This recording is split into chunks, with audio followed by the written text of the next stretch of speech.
오바댜 1장. 오바댜의 묵시라. 주 여호와께서 에돔에 대하여 이와 같이 말씀하시니라. 우리가 여호와께로 말미암아 소식을 들었나니 곧 사자가 나라들 가운데 보내심을 받고 이르기를 너희는 일어날지어다. 우리가 일어나서 그와 싸우자 하는 것이니라. 보라, 내가 너를 나라들 가운데 매우 작게 하였으므로 내가 크게 멸시를 받느니라. 너의 마음의 교만이 너를 속였도다. 바위 틈에 거주하며 높은 곳에 사는 자여, 내가 마음에 이르기를 누가 능히 나를 땅에 끌어내리겠느냐 하니 내가 독수리처럼 높이 오르며 별 사이에 깃들일지라도 내가 거기에서 너를 끌어내리리라. 여호와의 말씀이니라. 혹시 도둑이 내게 이르렀으며 강도가 밤중에 내게 이르렀을지라도 만족할 만큼 훔치면 그치지 아니하였겠느냐. 혹시 포도를 따는 자가 내게 이르렀을지라도 그것을 얼마쯤 남기지 아니하였겠느냐. 내가 어찌 그리 망하였는고. 에서가 어찌 그리 수탈되었으며 그 감춘 보물이 어찌 그리 빼앗겼는고.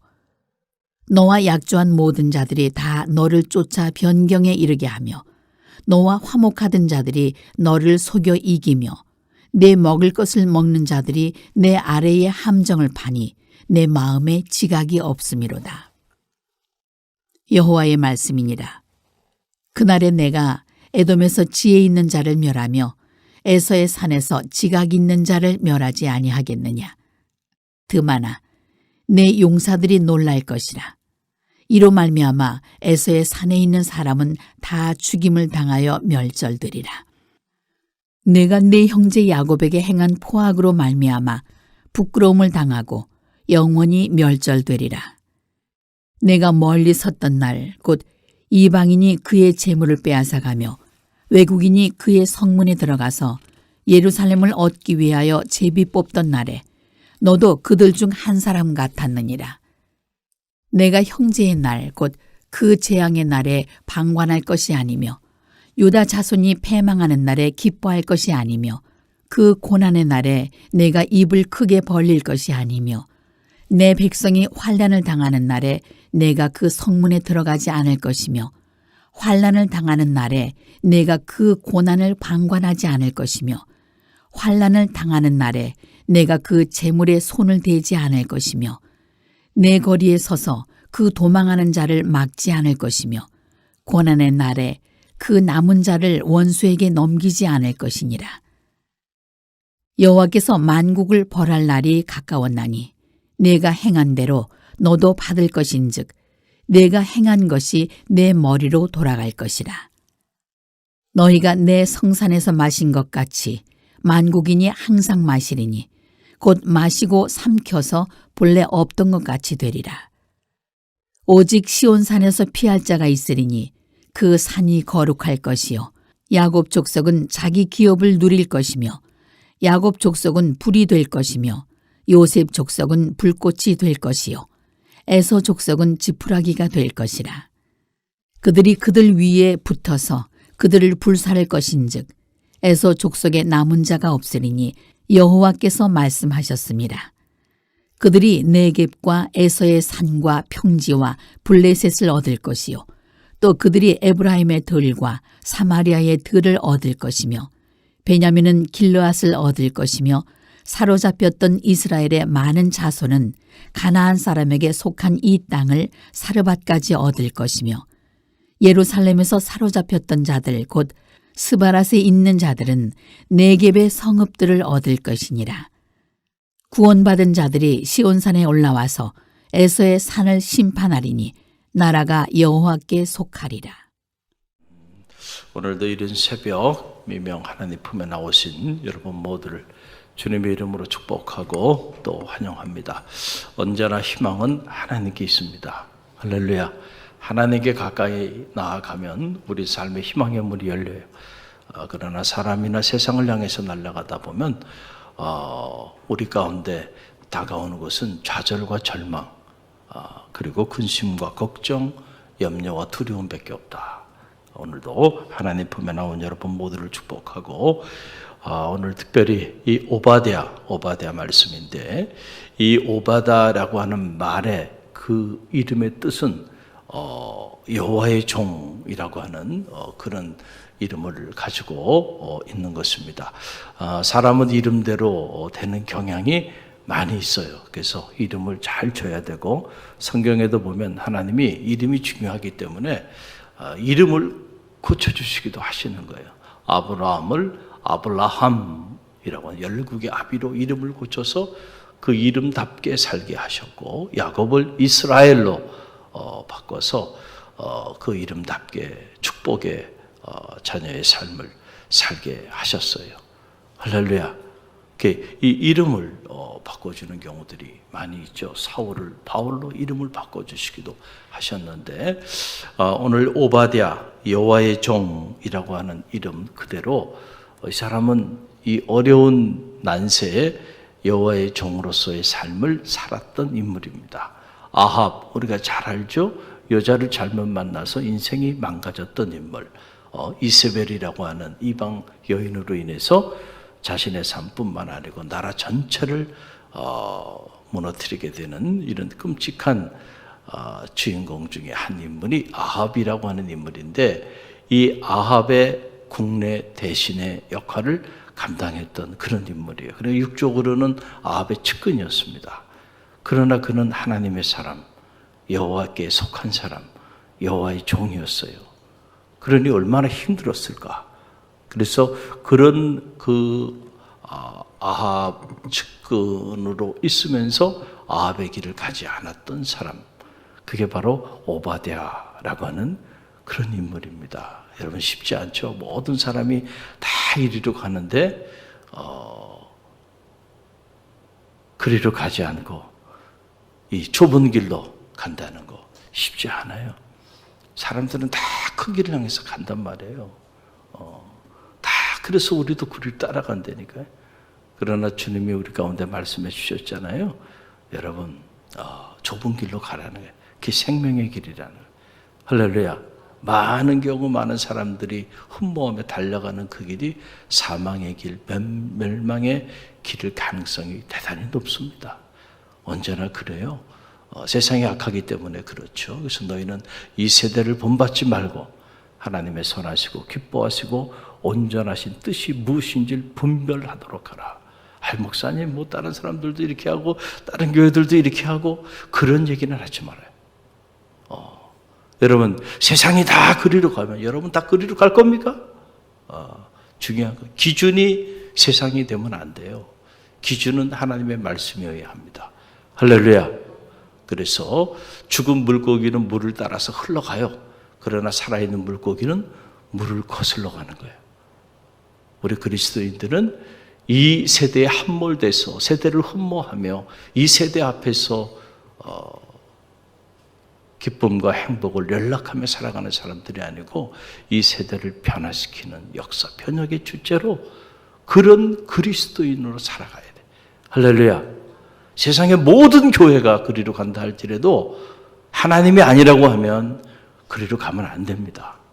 할렐루야. 여러분, 그래서 뜻을 정하여 살아간다고 하는 것은 바로 이런 걸 얘기하는 거죠. 다니엘이 뜻을 정하여 살았다라고 하는 것은 바로 그거예요. 온 세상이 바벨론의 문화와 문명을 따라 살아갈 때 나는 그리 살지 않겠다라고 하는 그 결단이죠. 할렐루야. 이게 믿음의 사람의 모습이에요. 오바댜가 그런 상황 속에서도 여호와를 경외하였다. 그리고 하나님의 선지자를 다 몰살해서 죽였을 때에 그때 오바댜가 목숨을 걸고 100명의 하나님의 선지자를 굴 속에 몰래 숨겨줍니다. 여러분, 쉬운 게 아니죠. 쉬운 일이 아니에요. 그러나 오바댜가 그 일을 해요. 그리고 주의 종 엘리야의 뜻을 아합에게 목숨을 걸고 전하였던 인물이 누구냐면 오바댜예요. 원래는 남유다 출신인데 아모스와 마찬가지죠. 아모스 남유다 출신인데 이 북왕국 이스라엘 그리고 에돔의 심판을 선포했던 그런 하나님의 사람입니다. 오늘 이 오바댜라고 하는 이 말씀의 책은 신구약 전체에서 가장 짧은 21절로 이루어져 있는 말씀의 책입니다. 그러나 이 짧은 말씀의 책 안에 하나님의 예언의 메시지가 그대로 축약되어 있는 모습을 보게 돼요. 특별히 이 에돔의 죄를 조목조목 열거하면서 에돔에 대한 심판, 그리고 이스라엘에 대한 회복, 에돔은 망하고 이스라엘은 흥한다. 할렐루야. 참 그런 예언의 메시지의 핵심적인 내용들이 이 짧은 말씀 속에 나오게 돼요. 자, 그럼 먼저 에돔이 왜 심판을 받게 되는가? 이유가 있지 않겠어요? 하나님이 괜히 심판하지는 않는다는 거죠. 심판의 이유가 조목조목 나오는데 제가 세 가지로 짧게 요약을 해서 여러분에게 말씀을 드립니다. 첫째는 교만한 죄입니다. 자기 힘만 믿고 나갔던 그 교만이 결국 심판의 삶의 자리 가운데 던져지게 된다는 거예요. 3절로 4절에 보면 그 내용이 나와요. 3절로 4절 우리 함께 읽어봅니다. 너의 마음의 교만이 너를 속였도다. 바위 틈에 거주하며 높은 곳에 사는 자여, 내가 마음에 이르기를 누가 능히 나를 땅에 끌어내리겠느냐 하니, 내가 독수리처럼 높이 오르며 별 사이에 깃들지라도 내가 거기에서 너를 끌어내리리라. 여호와의 말씀이니라. 아멘. 여러분, 교만은 패망의 선봉이요 쓰러짐의 앞잡이라 그랬어요. 우리가 평생 믿음의 길을 걸어가면서 경계해야 되는 것 중에 하나가 바로 교만입니다. 따라해보세요. 교만. 우리는 이 교만의 죄 앞에 너무 쉽게 무너져요. 다 이 교만이 결국은 삶을 무너뜨리는 겁니다. 우리가 보기에 하와가 여러분 왜 무너졌을까요? 그냥 그 사탄의 그 미혹에 그냥 넘어가서 무너졌다 이렇게 말할 수 있겠지만은, 그러나 그 안으로 들어가 보면 사탄이 무너진 데에는, 하와가 사탄에게 무너진 데에는 하와의 마음에 교만한 마음이 꿈틀꿈틀 거리면서 무너지기 시작한 거예요. 하나님이 다 모든 걸 창조하시고 그 모든 동산을 값없이 다 주시고, 동산 중앙에 있는 이 선악과 만은 너에게 속한 것이 아니고 하나님께 속한 것이 내게 속한 거니까 이거는 네가 마음대로 먹지 말라. 하나님이 이렇게 말씀하여 주셨어요. 근데 사탄이 와가지고 미혹을 하는데 다른 걸 가지고 미혹하는 게 아니에요. 교만한 마음을 충동질하는 겁니다. 아니야. 네가 이것을 따먹는 순간 너도 하나님처럼 될 거야. 그 말에 무너진 거예요. 그 말에. 너도 하나님처럼 될 거야. 그 소리를 딱 듣는 순간 먹음직도 하고 보암직도 하고 탐스럽기까지 했다는 거 아닙니까? 결국 교만이죠. 교만. 구약 성경 전체에서 가장 무서운 죄가 뭐냐? 교만입니다. 교만이 죄예요. 교만이.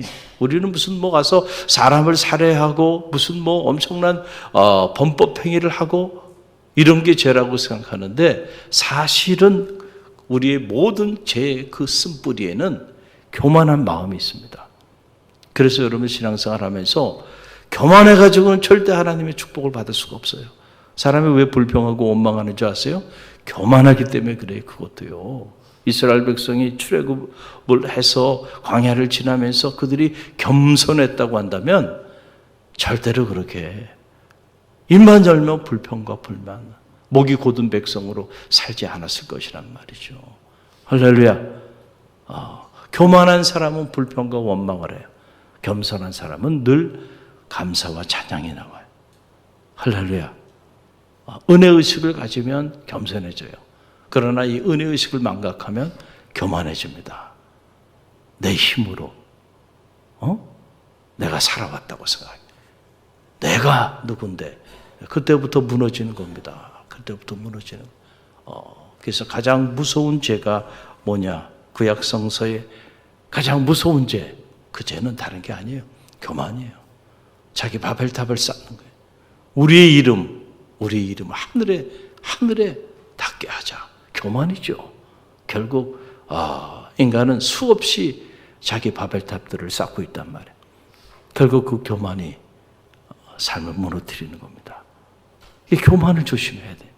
에돔의 교만, 어떤 생각을 가졌냐? 내 마음의 교만이 너를 속였다. 참 이 표현이 너무 멋있어요, 저는. 내 마음의 교만이 너를 속였다. 그러니까 자기 스스로도 그 교만에 어떻게 된 거예요? 속아 넘어간 거예요. 어떤 교만한 생각을 가졌냐면 이런 생각을 가진 거예요. 우리가 바위 틈, 높은 그 언덕 위에 바위 틈 사이에 요새를 만들고 우리가 이렇게 살아가는데 감히 어느 나라가 누가 우리를 넘어뜨릴 수 있겠는가? 여러분, 이 생각이 뭐라는 거예요? 교만이라는 거예요, 교만.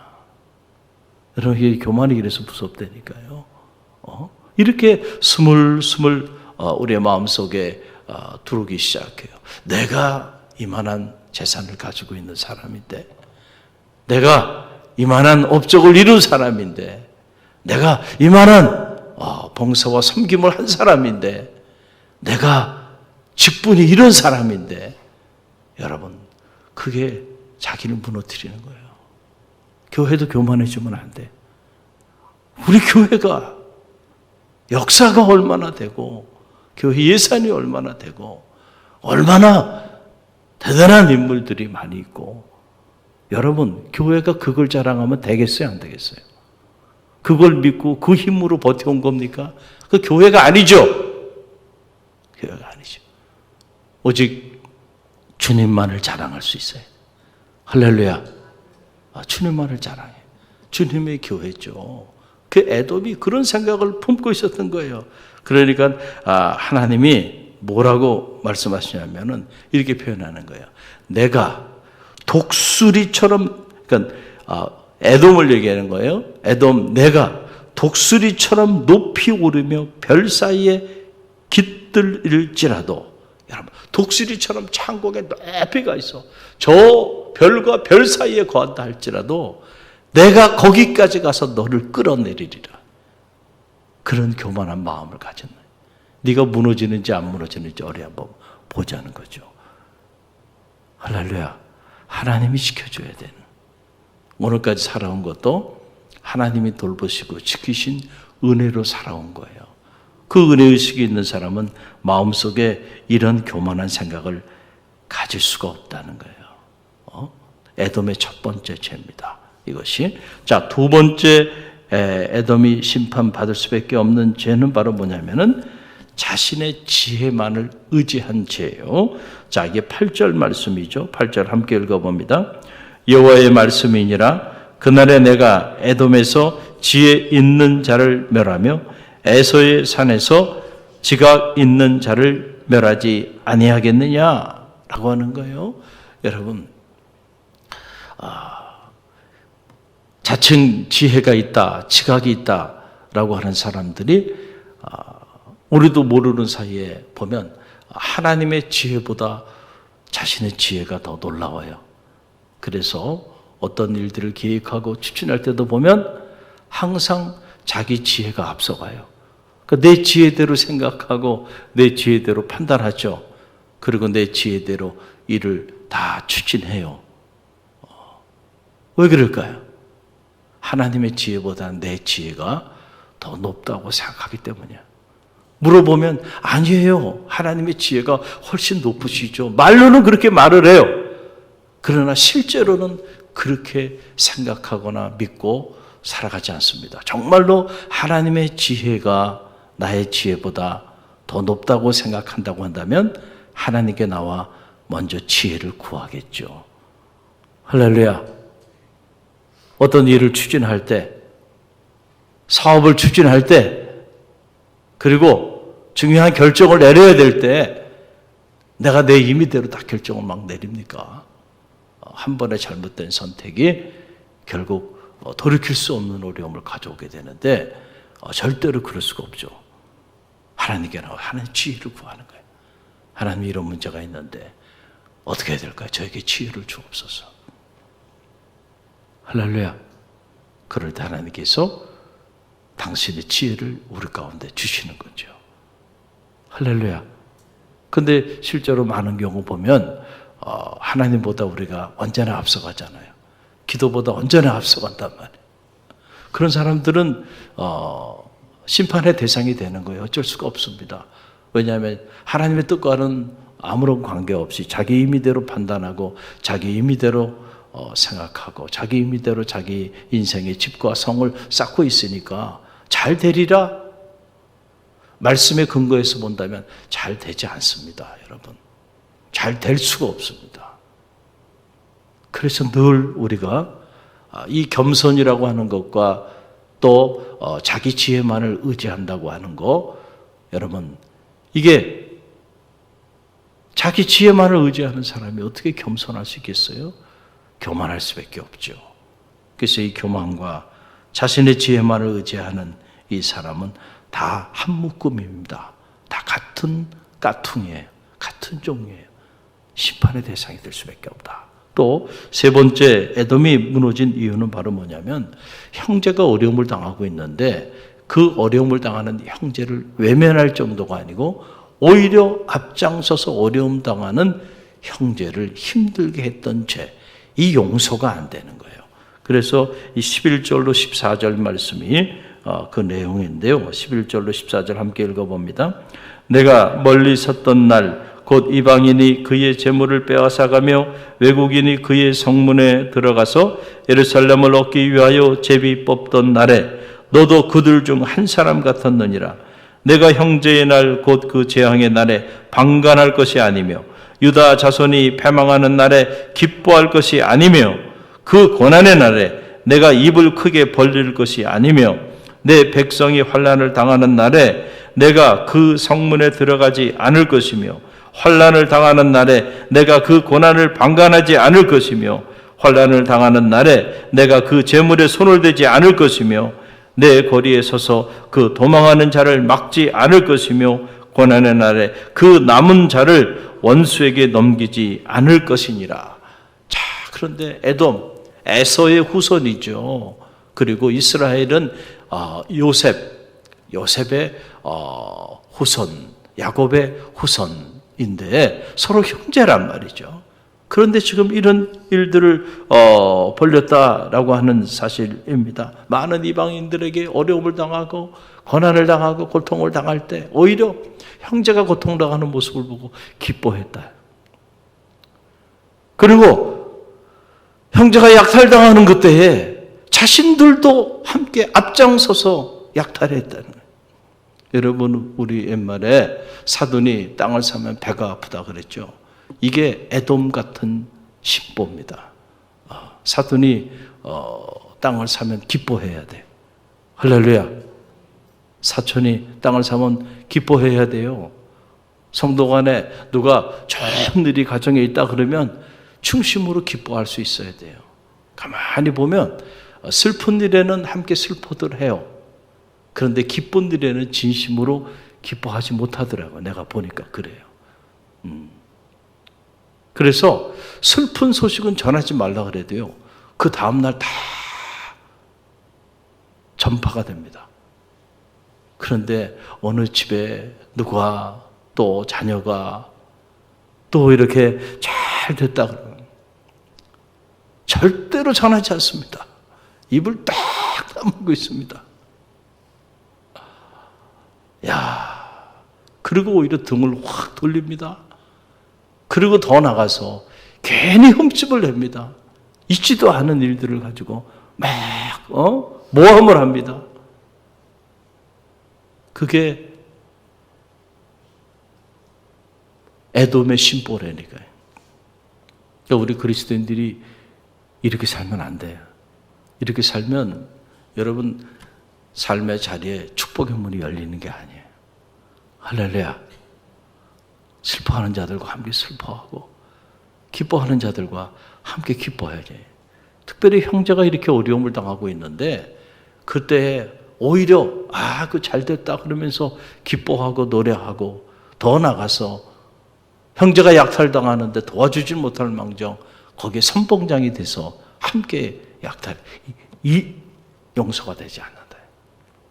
이제 주님께서도 너희가 나에게 제사를 드리고자 나올 때에 먼저 형제하고 맺힌 게 있다고 한다면 풀고 와서 예배하라는 거예요. 할렐루야.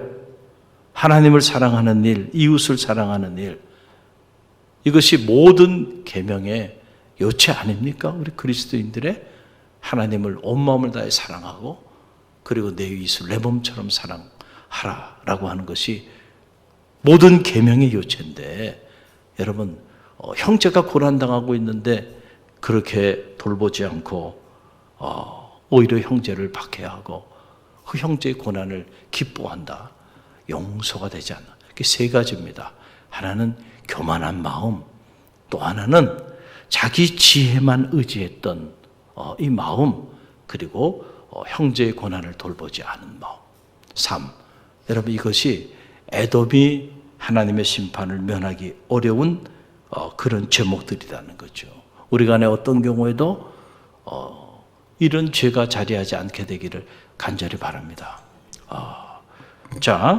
그러나 이런 심판에 대한, 에돔의 심판에 대한 메시지만 있는 것이 아니고, 에돔은 이렇기 때문에 심판당하지만은 그러나 이스라엘은 하나님이 놀랍게 축복해 주신다는 거예요. 여러분 그 내용의 한 자락 17절로 18절 말씀만 함께 묵상합니다.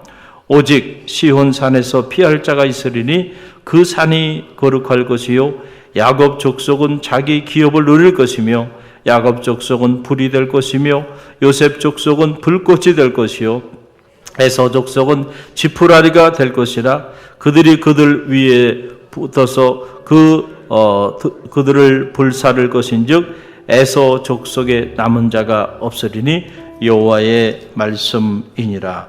아멘.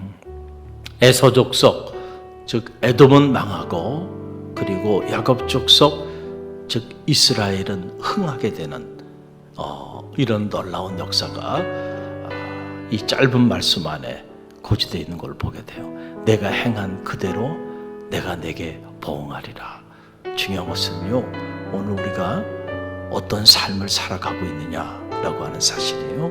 이 예언의 말씀을 묵상하면서 어떤 경우에도 에돔의 길을 걸어가지 말고 할렐루야, 이스라엘의 축복의 길을 걸어가는 성도들이 되시기를 주님의 이름으로 간절히 축원드립니다.